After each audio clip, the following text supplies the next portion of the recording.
The first duty of government is to protect our rights. It's our job to maintain the proper role of government in what we were tasked to do. Obviously, we over budgeted last year. I hate to say that I was right, but I was right. So. And I think that that's what we need to look at more, is trying to get back to what we used to be, where our churches and our families took care of each other instead of relying on the state. And we have no way to maintain control over the spending of this program, and it will be a disaster for this state long term. But we have a whole gamut of kids whose parents would like to do something for them and they cannot. I take our constitutional rights, the constitutional rights of my constituents, very seriously. This is simply about putting it out of reach of young, innocent, vulnerable children and making our libraries and schools a safe place for them to go. And I am increasingly frustrated that we cannot stop ourselves from drinking at the public trough. He's sounding the alarm. He's saying if we don't address these issues, we potentially might have greater problems moving forward. Mr. Speaker, no matter how you look at it, no matter how you boil this down, there is never any time that a parent's right to govern what their children see and what they're exposed to should ever be bypassed. If I was looking at a business and I was looking at these figures, there would be heads rolling because this is unsustainable. We're supposed to be bottom-up government. We're supposed to be representing my citizens' ideas and your citizens' ideas, and we're supposed to be discussing them and debating them to come to a conclusion. We need to start making Idaho first. We need to start making America first. We need to be protecting our First Amendment rights, not inventing ways to slowly chip away at them. The First Amendment and our freedom of religion, freedom of speech are our first liberties. They are so important. We don't have the rest without them.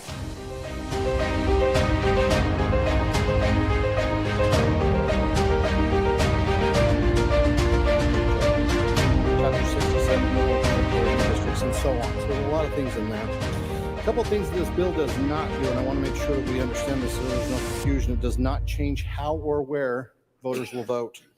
It also makes no changes to how or to who may vote absentee. So there's no changes in that. Basically, this is designed to standardize all of the timelines for filings, for withdrawals, early voting. It aligns the registration deadlines and that type of stuff. Working with the county clerks, we've worked with the county clerks really, really well. And they've actually, I had a concern that I had come up in our area. And so we worked with them and got that fix as well. And what that fix is we had one county that started their early voting on the 7th. Another one started on the 15th. There's one on the 21st. So they were kind of all over the place. This actually brings them all in line. So it kind of consolidates all that and says, no, you can all start on this day or after. It used to say on before this date. So technically, the way that it was worded, you could actually start your early voting right after the primary, and that wasn't okay. So we adjust that down. We took it down to the fourth Monday is when they can actually start it. And they can't start any earlier than that. We do not require them to start it on that day. They can start whenever they want after that. Or there's some counties that don't use it at all. And with that, they don't need that. So with that, I'm going to turn some time over to my co-sponsor, the good lady from 32, to kind of cover some of the things that they worked with her on as well. The good lady 32, you care to yield? The lady yields. Lady has the floor to continue the debate. Thank you, Mr. Speaker. Good ladies and gentlemen, this is the one bill I actually showed up to the legislature this January having already drafted. What I learned when I got here is that the good gentleman from 6 had one and the County Clerks Association also had one. So what you see before you is a joint effort. The one reason I was concerned about this issue. Welcome, everybody. Idaho Signal's on the air here. We're listening to Wendy Horman, Representative Wendy Horman, talk about House Bill 278. Somebody else with some great insight into this House bill is our own Brian Allman. Let's get Brian Allman up here if he's ready. Brian, good to see you this morning. You have a particular background with this bill as well. So why don't, rather than let them pontificate as they like to do and chew up so much screen time here, why don't you walk us through what this bill is and what your thoughts were behind it when you encountered it? Well, I don't want to overstate it, but I am proud to have played a very small part in the drafting of this bill. When Representative Horman just mentioned that Representative Mitchell had a bill coming into the session, that was something I reached out to him to carry. When I watched what happened in District 11 this year, when after the primary, the Democrat nominees for 2 of the seats in that district withdrew, and then their party attempted to appoint them to the other seats to try and game the system, have maybe better matchups against, Kent Marmon and Camille Blaylock. I was a bit frustrated by that. And after listening to Secretary of State Phil McRae explain the process and talk about what was going on there and what he wanted to see from the legislature, I figured, hey, well, I'll draft a resolution, carry it through my legislative district committee, carry it through the state Republican Party to say that once you've passed the primary, once you've been nominated by your party, you shouldn't be able to just withdraw and have someone else step in. This is our republic. This isn't a wrestling tournament where you can just have a tag team or bring someone in as a ringer. And so I shared that with Representative Mitchell, and he was happy to carry it. And then he met with Representative Horman, and she was carrying something similar because the same thing happened to her. They had put a placeholder on the ballot for the primary. It was apparently an elderly woman in a nursing home just to hold the place. And then once she came out of a 3-way race, then the Democrats picked their real candidate and put that person on the ballot. And so she came in frustrated about that and wanting some reform. And it turned into this very long bill that, in addition to saying that you can't just withdraw after you've won the primary, it also, like Representative Mitchell said in the clip we watched, it clarified a lot of the language around early voting and standardizing things throughout the state. It's a pretty long bill, as he said, but I'm happy to have played a small part in that. And it looks like they just passed it overwhelmingly. So that's good to see. Yeah, that's great. It did. We saw the vote happen live, but we'll get a screenshot up here. I think there were only 2 no votes. It looks like 2 Democrats, Birch and Rubel, I think were the only 2 no votes. So not even some of the other Democrats. Kudos to them for for stepping up and voting for this bill. I wonder why there was usually you don't see Democrats break like that, Right. But Rubel, the minority leader Rubel, and then the assistant minority leader Birch, voting no on that bill. Yeah, there. So. Representative Keeley's voted for it, and a couple of the other Democrats in there. Yeah, and again, maybe they're in districts that have there's a lot of contention in those districts. For voting in the Democrat primary, right? So maybe they just don't want to see those things happen in their own primary. So, all right, well, very good. And then there's House Bill 234, which is a motor vehicle law. It amends existing law to provide for wildland fire agency vehicles to be used as a definition. So anyway, those, and again, that particular bill right there are usually the type of bills that take up most of the day, amending code and that sort of thing. So, all right, very good. Well, we'll keep eyes on. The Senate did adjourn at least for, they adjourned for today. They'll be back on Monday. So hopefully, programming note, we'll have Senator Christy Zitto with us later today on the program. We'll see if we can manage that. We had some technical difficulties last time she was trying to get on, so we'll see if we can get through that. Well, this morning there was no shortage of things to pay attention to in committee, Brian. There was a lot going on. We learned in the House State Affairs Committee that Senator Foreman's bill to make sure Idaho doesn't recognize the World Health Organization, we learned that passed out of committee. I think it was unanimous. That's what I heard as well. And that passed the Senate floor overwhelmingly as well.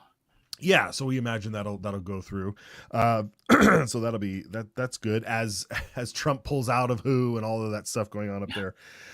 Okay, well, I wanted to get into some. Well, let's do a little roundhouse on some other things. There was I don't know if I have the clip.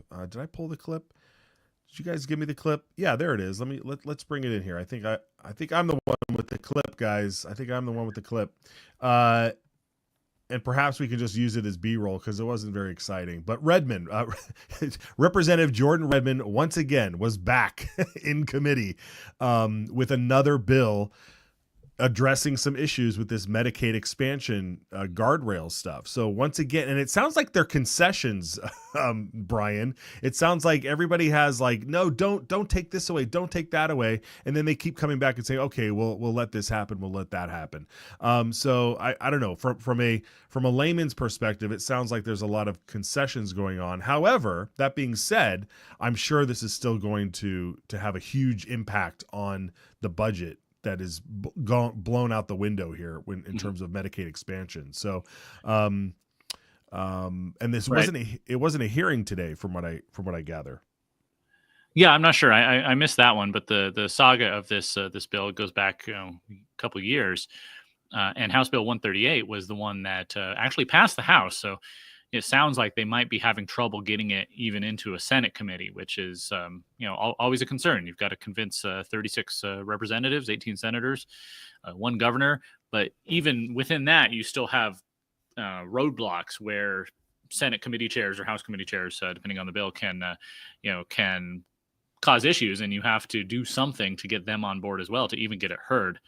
And obviously, this is extremely contentious because we have Medicaid expansion passed by the voters in 2018. It's a component of Obamacare that says if you're able-bodied, working-age adult, but you don't make enough money, you can have the government help pay for your health care. And it's the federal government pays 90%, Idaho pays 10%. And that could change at any time. The federal government could come in and say, well, we're going to go 50-50 now. And then we'd suddenly have this massive budget shortfall we'd have to fill. And you never know when that might happen. So House Bill 138 said, okay, we're going to put some guardrails on it. We're going to make it so if you're getting this benefit, you have to work at least 20 hours a week or volunteer 20 hours a week. There's a cap on the program. You can't have more people on Medicaid expansion than you have elderly or disabled people on regular Medicaid. And there were some other things as well. And in order to make that happen, our Department of Health and Welfare would have to go get waivers from the federal government because it's a federally managed program, that it's just kind of a partnership with the state. Some Republicans actually voted against it out of concern that we're not going to be able to get those waivers. And the bill had a trigger that said if we don't get the waivers, then Medicaid expansion goes away, which obviously, a lot of fiscal conservatives and people who believe in, don't believe in government benefits, expanding endlessly would prefer, because Medicaid expansion came in way over budget from what it was promised when it was on our ballot. And it's, turning more and more people into wards of the state, dependents of the government. However, there's a lot of pushback against this. And again, it sounds like they're having trouble getting it to the Senate. So they're taking some of those things out. I know previously they took out the trigger, and we'll have to see what comes of this draft as well.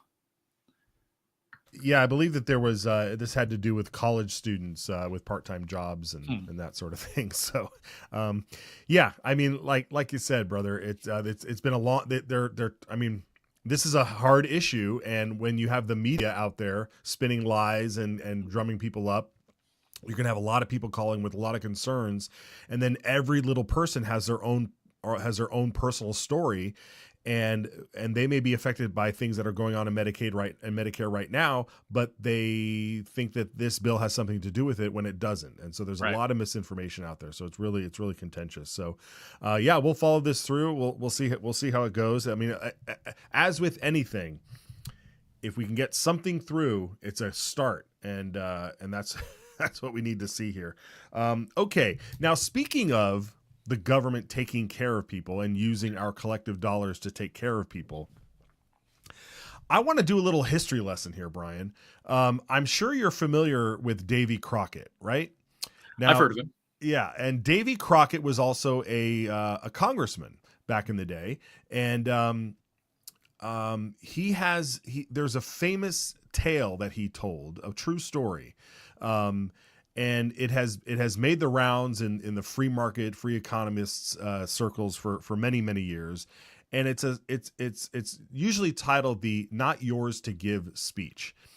Now, for those listening out there, again, this is going to be a little bit of a history lesson. But who better to give us this little bit of a history than Senator Rand Paul himself?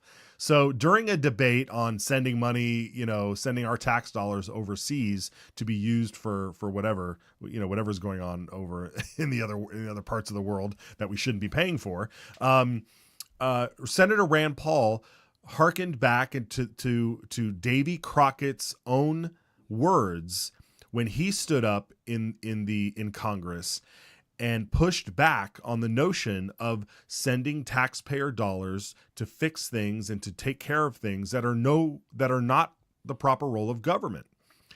So we have this clip here of Senator Rand Paul delivering this, and it would be fantastic if we could just sit back and enjoy the good senator for the next few minutes.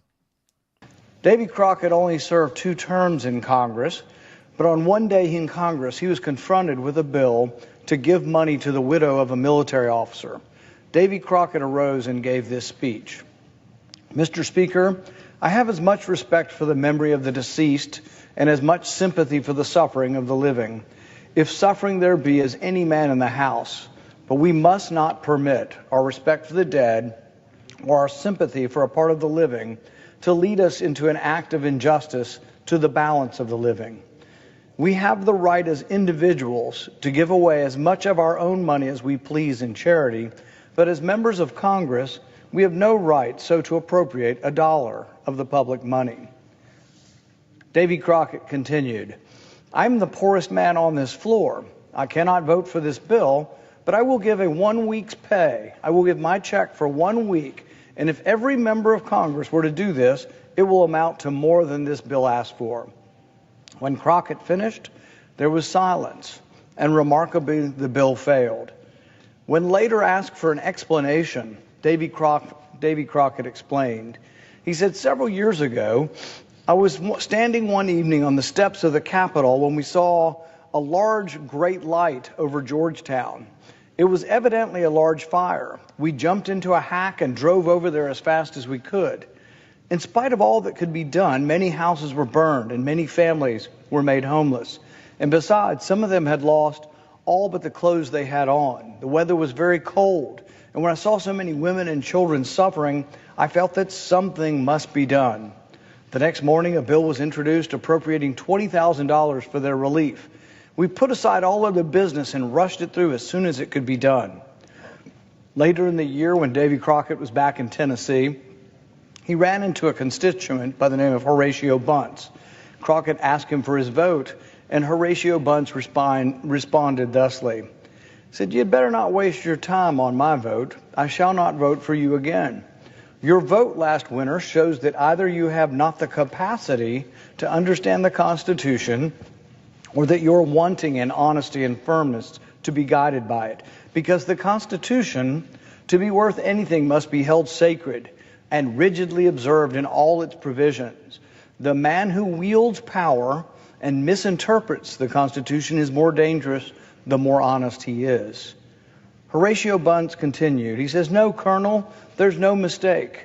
The newspapers say that last winter you voted for this bill to give $20,000 to some who suffered from a fire in Georgetown. Is that true? Congressman Crockett answered him, well, my friend, I may as well own up. You've got me there.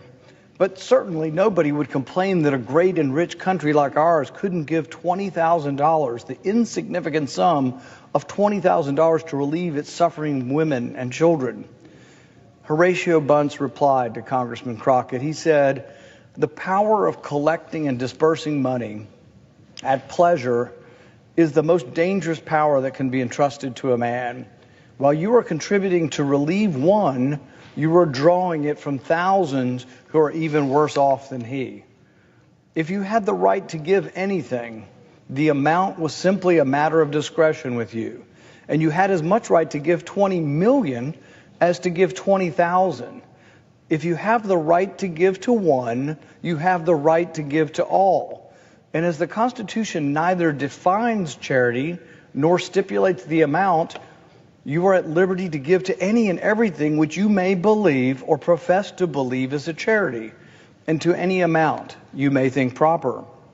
No, Colonel Crockett, Congress has no right to give charity. Individual members may give as much of their own money as they please, but they have no right to touch a dollar of the public money for that purpose. If twice as many houses had burned in this county in Tennessee as had in Georgetown, neither you nor any other members of Congress would have thought of appropriating a dollar for our relief. Bunce informed Crockett that if each congressman had shown their sympathy for the fire victims by giving 1 week's pay, it would have nearly covered the cost. But it was easier simply to give other people's money. Bunce continued, the people about Washington no doubt applauded you for relieving them from the necessity of giving by giving what was not yours to give. The people have delegated Congress by the Constitution the power to certain things. To do these, it is authorized to collect and pay monies, and for nothing else. Everything beyond this is usurpation and a violation of the Constitution. So you see, Colonel, you have violated the Constitution in what I consider a vital point. It is a precedent fraught with danger to the country, for when Congress begins to stretch its power beyond the limits of the Constitution, there is no limit to it and no security for the people. Well said there, Brian. I mean, and look at the mess we've gotten ourselves into from the federal government all the way down to the state level. We play this clip because there was a very important bill that happened early this morning that we will get into. So, Brian, stick around here. We're going to get into that in just a minute. We'll be right back.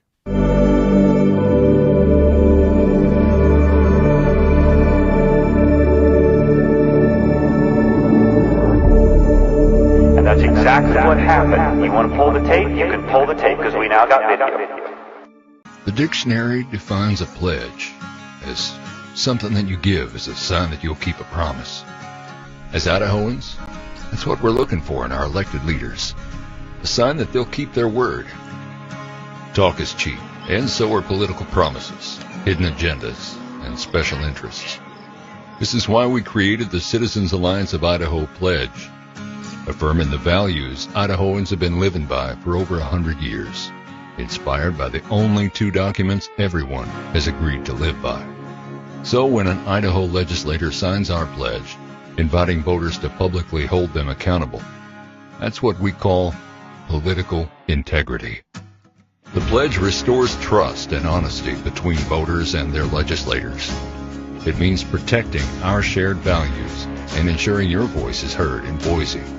And that is priceless.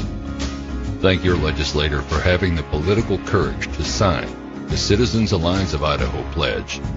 And if they haven't, it's time to ask why.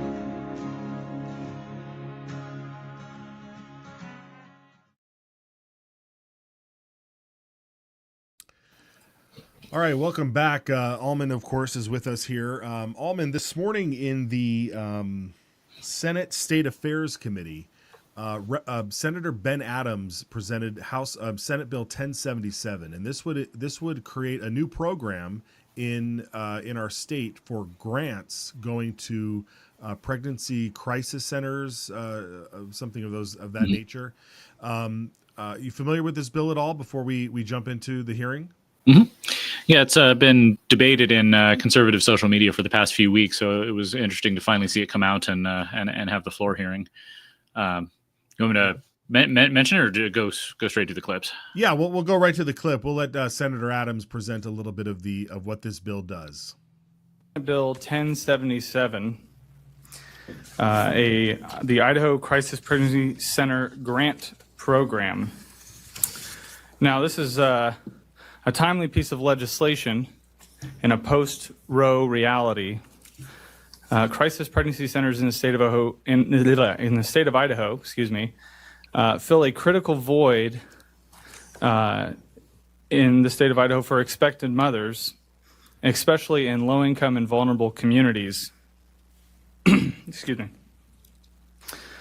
The state of Idaho has taken, on behalf of the citizens of Idaho, a strong pro-life position that all of us, I believe almost all of us on this committee have been here for.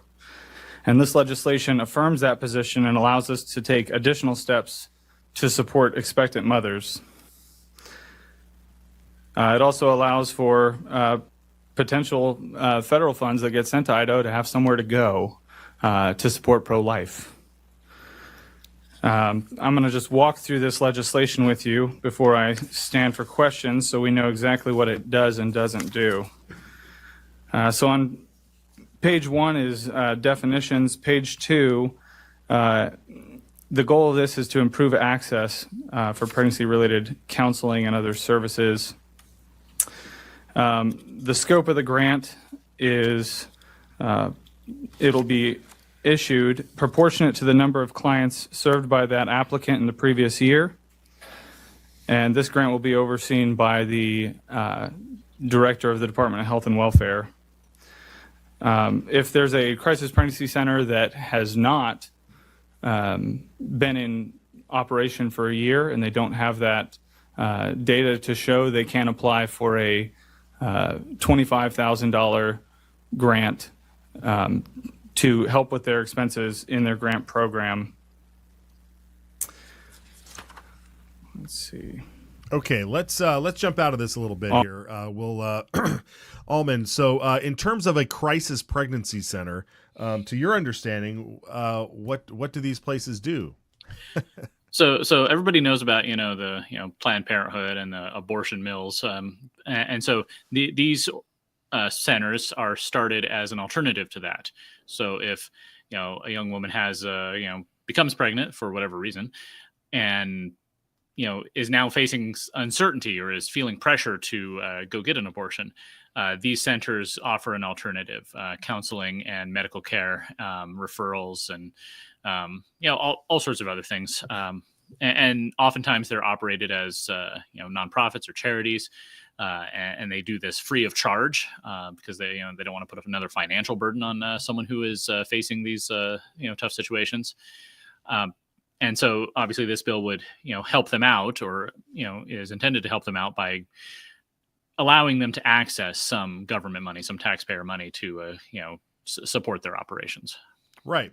So we've seen this type of modus operandi before when you have services out there that are trying to be a benefit to society and the government wants to step in.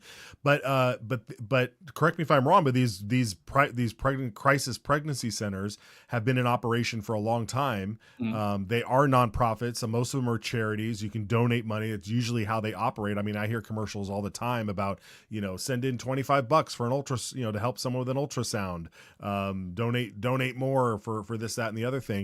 And we're glad to do it. One of the reasons why I think this is a very touchy subject is because Senator Adams is coming at this from a place of compassion, right? Mm-hmm. Because at the end of the line here is a young, or they don't have to be young, but is a woman who is pregnant and in some sort of potential crisis, right? And needs help. And we want to help. And so he's not coming at this from any bad angles on this by any stretch. However, I remember when Roe v. Wade was overturned, my immediate thought was thank God. But then the second was, now it's time for us to step up, for mm-hmm. the pro-life community to step up. We need to support these centers and places like this. We need to be mentors. We need to reach out through our churches. We need to reach out through other mutual aid societies and help young women who are going to be, or whatever, they don't have to be young, but they generally are young, right? To help women who are going through something. And it's up to us to do it, because we do not want the government to do these things. There was some passionate debate that happened in committee here. There was an angle on this bill that I thought that I didn't really foresee at the moment, because these pregnancy centers or this bill made some sort of allowance or some sort of acknowledgement that there should be exceptions for rape and incest, and that certainly brought out the more abolitionist type when it comes to abortion. And so there was a public comment today on that. We'll play that in a minute, but I wanted to, there was somebody up on the dais, Senator Shippey, who had an interesting exchange with Senator Adams, and we'd love to play that. Senator Adams, are the pregnancy centers in Idaho, are they asking for this money? Are they needing this money to continue to operate this grant money here? Senator Adams. Mr. Chairman, Senator Shippey, they're not asking for the money, but whether they need the money is actually a very good question. Since Roe v. Wade went away and DOLA was implemented, they have seen their numbers increase significantly, the demand for their services. And so this would be very beneficial to them and would be a positive on the state and for the pro-life movement at large. Senator Shippey. Thank you, Mr. Chairman. Follow up. Senator Adams, later on in the bill where it amends the Defense of Life Act, amends the section on the rape exception. Could you, I guess, tell us how many rape case abortions every year in Idaho this would affect? Senator Adams. Mr. Chairman, and Senator Shippey, I guess however many there were, and however many there would be in the future. Again, this is just reinforcing the state's position and assuring that informed consent is adhered to. Okay, let's bust out of this. So real quick, Brian, some of the argument that Senator Adams had, I think he may have had this bill last session as well, or at least I know I've had discussions with him on this, or I've heard him talk about how because the state is now saying you can't have an abortion, that we need to provide money to shore that up. Like, if we're the ones that did it, so then we need to be the ones to take care of it. I'm not quite sure I get that argument, because all the state's doing is saying you can't murder somebody, and that's that's a kind of like a no-brainer, right? Yeah, I reject the argument that because we've banned abortion, we need to have some sort of, social welfare for mothers who would otherwise be killing their babies but are now unable to do so. However, I am a bit divided on the bill. On the one hand, proper scope and role of government, as Davy Crockett talked about almost 200 years ago. It's not our money to give. So just because something's a good idea, that doesn't mean we should go and spend money there. And of course, anytime government gets involved in something, when it comes to grants like this, then there's usually strings attached, as we heard many people warn during a recent other debate. But on the other hand, as Senator Adams said, this is already going on with a lot of other organizations. Other industries can come in and apply for grants. So let's get rid of them. Should we open it up, or should we get rid of them? That's and that's the thing. And there is an argument within the conservative sphere right now, especially recently, that we're kind of fighting with one hand tied behind our back if we're not using government to support things that we want to see supported. So I lean towards we shouldn't do this, because it's just expanding government. It's expanding government influence. It's getting them, it's putting government in the place of private charity. But on the other hand, I think there are arguments on the other side as well. Yeah, sure. And of course, wherever that government money goes, there's definitely strings attached to it. All right, folks, what you're seeing on the other side of your screen here is Representative Cornelius with House Bill 270. This is the indecent exposure bill that would prevent, I don't even know how to describe this. It would prevent men who have women's breasts from exposing them in public. I can't believe I just said those words, but let's listen to this debate. It took a lot of time to make sure that we weren't overstepping our bounds. We're not trying to identify or carve out one sect of society, female, male, whatever. We're not trying to do that. We're just trying to keep our public protected from this, if we can do that. So I've talked to the Canny County prosecutor. He said this is absolutely something we can prosecute. If somebody is ever doing this again in public, it could be a misdemeanor if this bill passes. And we changed this bill a little bit from what it was before, that now it takes 3 strikes and you're out. So before it was 2. If you get 2 misdemeanors, you could be tried.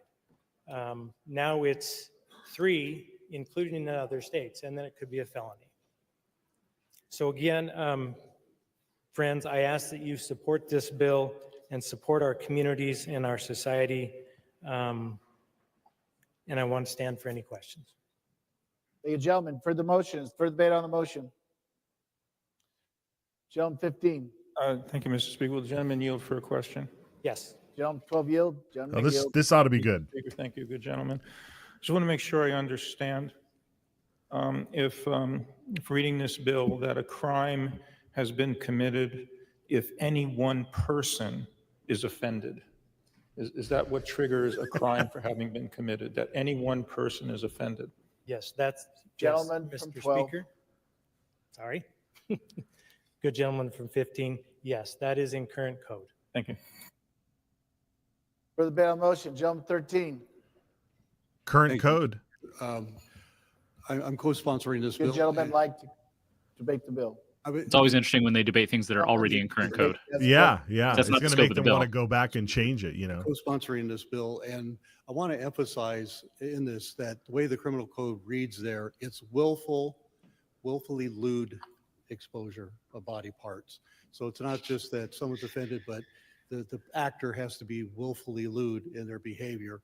In committee, we heard a question of what if a man who was augmented was out mowing the lawn and he had his shirt off, and and if someone was offended by that, would that be a problem? If he was mowing his lawn, I guess, in a willfully lewd way. Remember, this is not just about people Also, mowing their lawns. This we is something heard in obviously committee, you saw on the streets of Napa question last about, summer, and something we saw on the White conditions House lawn during the Biden Athia, administration. Yes. Which is a hormonal imbalance, which may cause a male to grow breasts that appear like female breasts.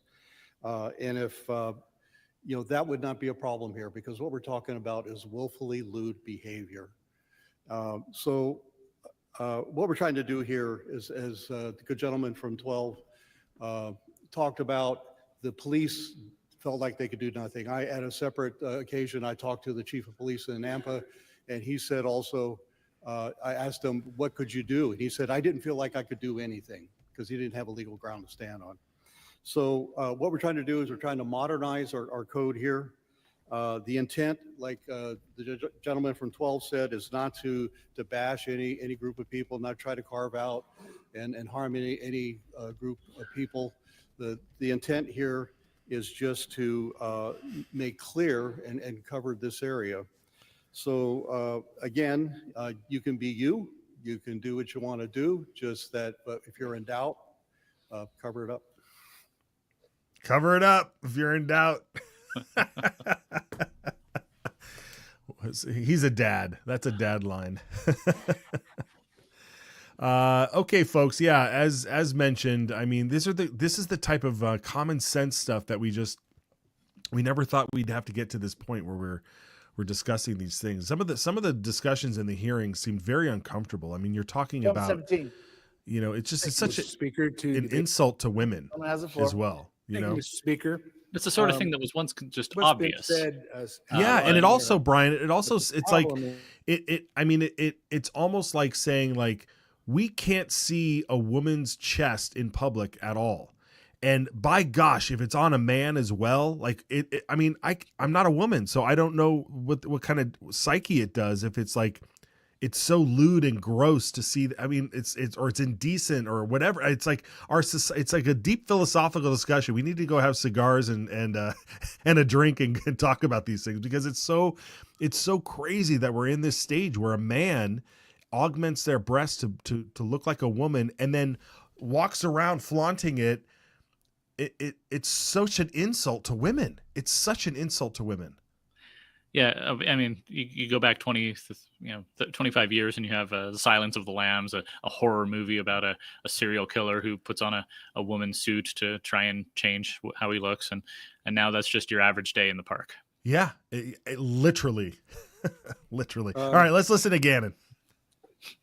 So therefore, this bill's intent is great.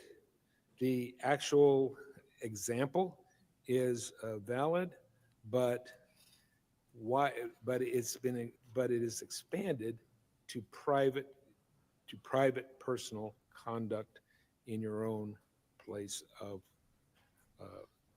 living. Thank you, Mr. Speaker. Thank you, gentlemen, for the debate on the motion. Hearing none, would the gentleman 12 care to close the debate? All right, short debate. Here we go.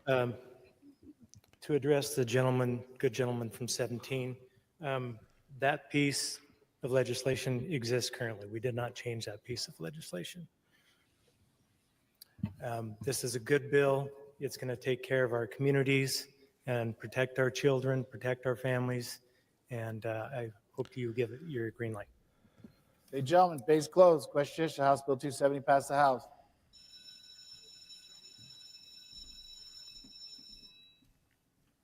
Clerk will lock machine. Members will cast their votes. I don't think this is going to be a big surprise here, Brian, that this passes, but considering it's just updating current existing code. So looks like it's Is every gonna be member party voted? line. Party line vote there. So close. Will they add in man-wearing and Furryman? Usually they go that route. 13. It looks like Representative Furman is Vote for your bill. out today. Does any members change their vote? He's been absent for all the Clerk will lock votes. machine, record the roll. Yeah. 59 ayes, 8 nays. Well, 3 chalk abstentions. another one up Majority for, voting in favor of Birch. House Bill 270. House Bill 270 is passed the House. To correct your title. Man, I thought Hearing none, titles approved. Bill will be transferred to the Senate. Birch and House will Trump have just now go before together. House Bill 280, good gentleman, 35. Birch is an interesting one. You know, you always hear about Republicans in purple districts having to move to the center and be moderate in order to, maintain their seats. Representative Birch lives in a purple district, West Boise, District 15. He's got 2 Republican seatmates, and yet he's not moving to the center. He is, staking out a position on the hard left, which hopefully that comes back to bite him next year. Yeah, he really does, Brian. I mean, he has maintained consistency when it comes to being a hard left line voter, and his seatmates kind of usually get painted with a sort of like, oh, they're kind of wishy-washy on certain areas, but yeah, and I don't know why that is. When you live in a purple district, the default is to just go hard left or to just move everybody left. You never really see a more conservative Democrat say, hey, let me be more conservative. But that's what he paints himself as, apparently. That's the word on the street. The word on the beat is he paints himself as a moderate because nobody knows how he votes. So he prides himself on knocking on all the doors, and he won't tell people that he's a far left Democrat. He finds some little issue on which he can find common ground, and then he leaves a positive impression on people. I actually met more than one person in the last election who was voting for Birch for legislature and Trump for president. It's bizarre. It's really bizarre. So, and that's why this show exists, folks. It's to highlight people, highlight their votes. We're watching this live. We get to call them out when we see it, hold them accountable, and let you know who these folks really are. So that's really great. All right. Well, before we went over to that debate, and as they're flying through the bills today, which is good because they had a long list. I wanted to wrap up the testimony on House Bill or Senate Bill 1077, which would grant crisis pregnancy centers money. So we've talked all about the proper role of government and such like that. I think we'll skip the public comment that the young lady made. We'll go right to Senator Shippey. Senator Shippey had a closing argument here on why he was going to vote no on this bill. Let's listen. When I became a deacon at our church, probably 5 or 6 years ago, one of the major topics we talked about was that government has largely replaced the church in efforts of benevolence and various functions. This is another step in that wrong direction. Crisis pregnancy centers should be supported by donations and not taxpayer dollars. Taxpayer dollars are taken by force. Let us be generous with our own money and not force us to maybe give twice. So that's I guess a major problem that I have with this. It is an improper role of government. Every dollar spent is a dollar taxed. So this is a major problem I have with it. It does have the problem of bringing future strings attached, as others have noted. These centers should remain, if they're Christian, they should remain Christian. And they should be a faith-based entity supported by donations. Some of the concerns that I have as well is if we go down this road, if a pregnancy center is able to tap into public funds, grant funds, it will discourage donations. If I know that I'm already funding this through my tax dollars, it's going to be harder for me to be motivated to donate to something. If there is a pregnancy center that is struggling with donations, it might be because no one really believes in their mission or the work they're doing. This would prop up something that maybe isn't providing the service that the community wants. I think there are a lot of problems that could be created with this. Beyond that, the amendment that it seeks to make down on the page 3, I have problems with for a couple of reasons. It doesn't take a principled approach to the issue of life, but it seeks to take a pragmatic approach. And the reason why, a couple of reasons why I would say it's not in order is, number one, it's not solving a problem because there are no babies being killed under this exception, as far as we know here in Idaho.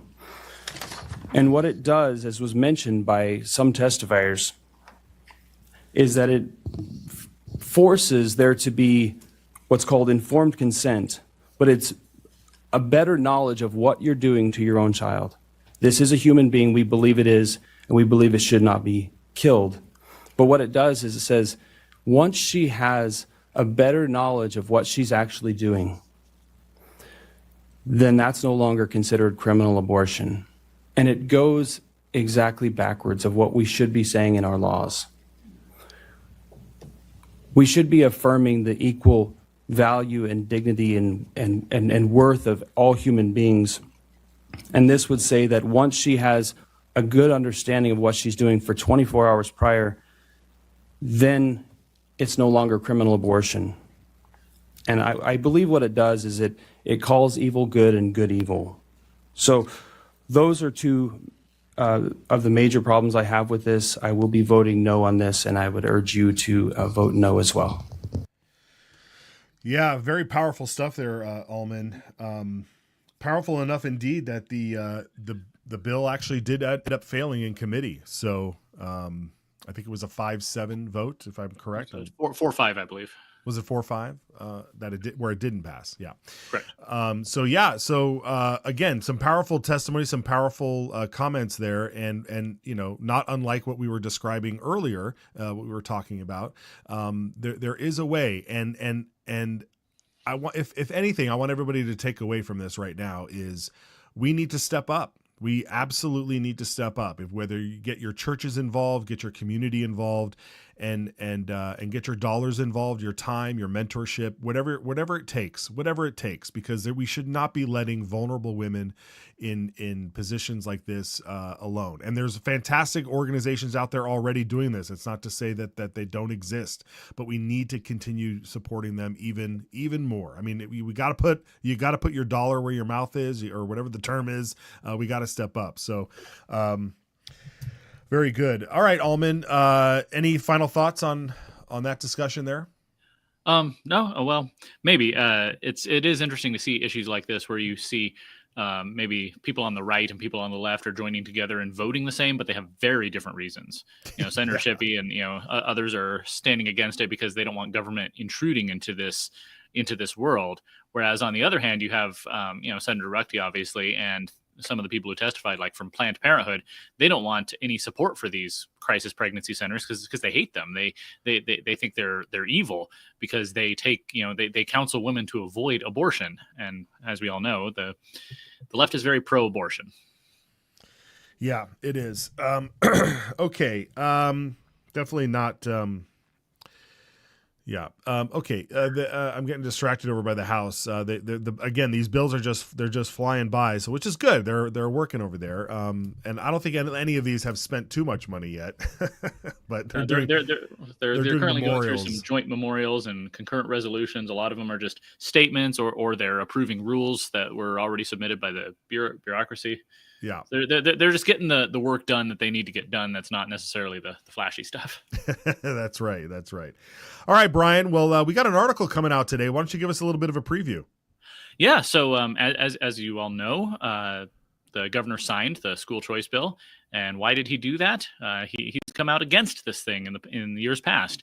But we had a lot of pressure, both in the form of citizens talking to their legislators and writing and emailing and signing petitions, but also in replacing legislators who were intransigently opposed to any form of school choice. They killed that same bill in committee last year, but this year they passed it, got to the floor, and now it's the law of the land. And that's really a testament to people like you, people who are watching this show, people who are listening, people who are following the stories and taking action. And now we've got the mask mandate bill is also on the docket. It should be sitting on the governor's desk any minute now. He'll have 5 business days to sign it or veto it or let it become law. And your voice is going to matter there too. You carried it this far through petitions and emails and phone calls and town hall meetings. And now it's time to get it across the finish line. Yeah, that's it, man. All right. Well, we'll look forward to that. We'll get that out there published today and share it about. So very good. All right, Alman, where can people follow you and keep tabs? At Gem Brian on Twitter, where I'm following a lot of stuff. Also gemstatechronicle.com. I had a couple articles this week looking at the campaign finance rewrites, the lobbyist rewrites, and also these bills to make criminal libel and have the Secretary of State examine the falsehood or truthfulness of campaign literature. That's some interesting ideas. I'm not sure if it's the right way, but I dug into that, so go check it out. Yeah, fantastic. All right, brother. Well, have a great weekend. We'll see you back here next week. Thanks, Matt. All right, take care. All right, folks, let's do just a short break, maybe a little jazzy one, and then we'll see where we're at and get the lay of the land and let you off on your weekend. We'll be right back.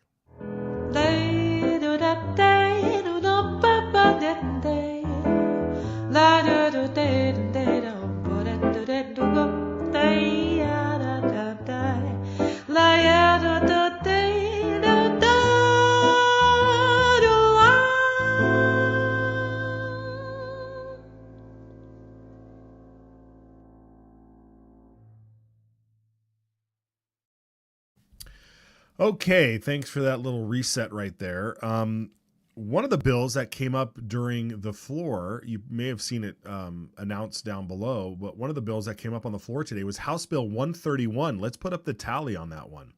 This bill here is going to, if it makes its way all the way to the governor, is going to make it so that if you have donated blood that contains mRNA gene therapy, then they have to label the blood so that you have so that we know that it's in the blood supply and which packets of blood have it. So that's the short of it. That's my layman's understanding of it. But that's where it sits, and you can see the vote total there, 53-17. Looks like most Democrats, I think all Democrats, voted against this. And yet there were a few folks, a few other Democrats Republicans joining them. It does look like the usual crowd. Yeah, I'm just trying to see there. So anyway, but that, I know a lot of folks out there were really concerned about that. I know I'm concerned about that.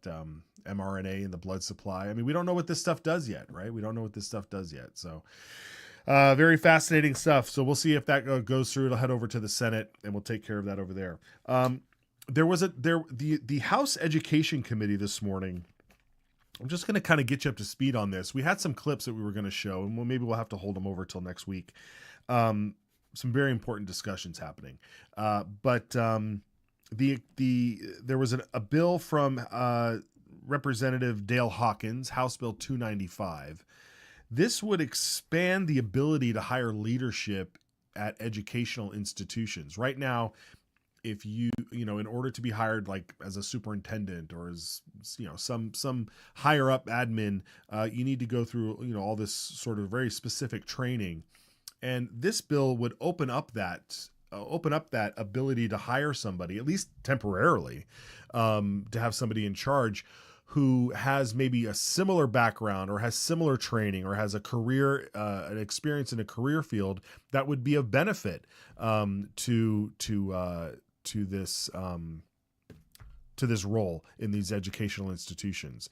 So that bill was in the House Education Committee today. There's Representative Hawkins delivering it now. The other one, which was fascinating, was House Bill 240, which is a campus free speech, a college campus free speech bill, which Representative Ehart has been trying to get passed, so that there are protections on campus for folks who want to speak their mind. I did, in a past life, I did a bunch of documentaries on the problem of public universities and some private universities, but public universities that would crack down on folks who wanted to have who were just like passing out flyers or wanted to have a free speech wall on campus. And the administration would come in and say, they have to say either A, you can't do it at all, take it down, this is completely unnecessary or unauthorized. And then 2, they would make them say, oh, you want to do a free speech event? Well, you have to go all the way over there to the free speech area. It's a little corner over there. No one really walks by it. No one will ever see you, but that's the free speech zone over there. And that's where you can do whatever you want. Right. This is a big issue. You can't do that. These are public campuses, and free speech is the foundation of our country. It's the foundation of our entire existence here.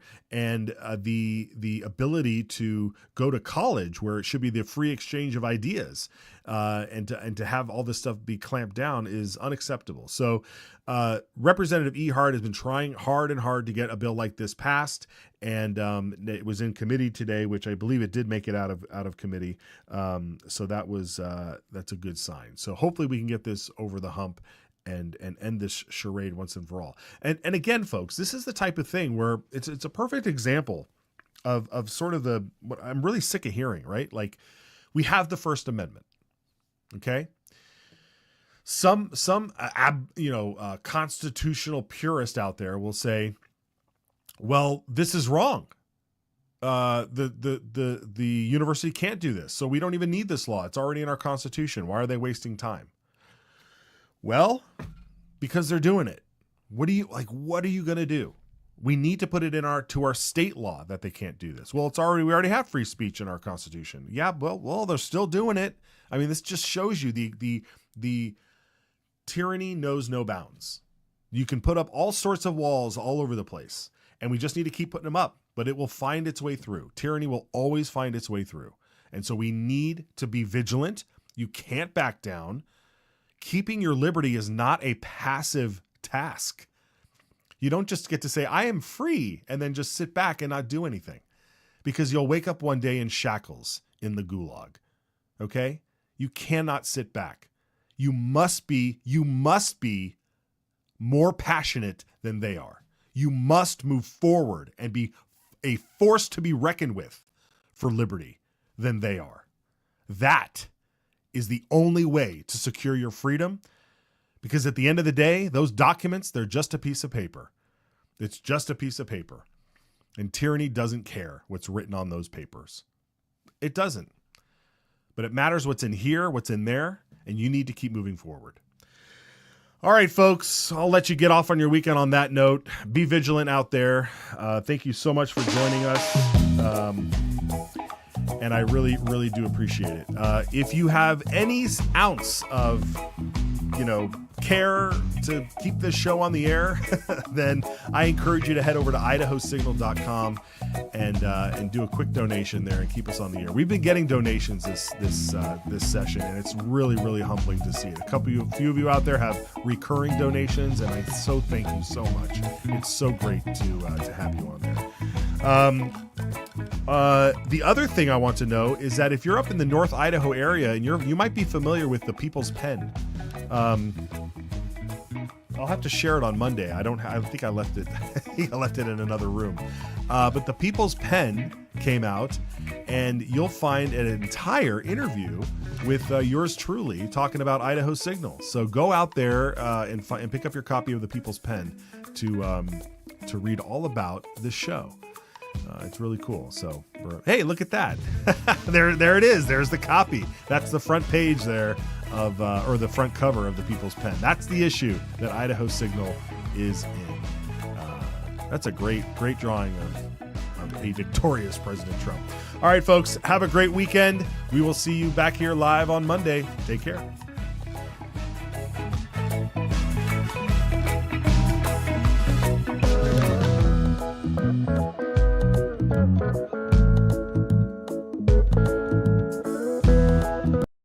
Bill, I think it puts a stake in the ground that says we have a sovereign right to protect what's ours.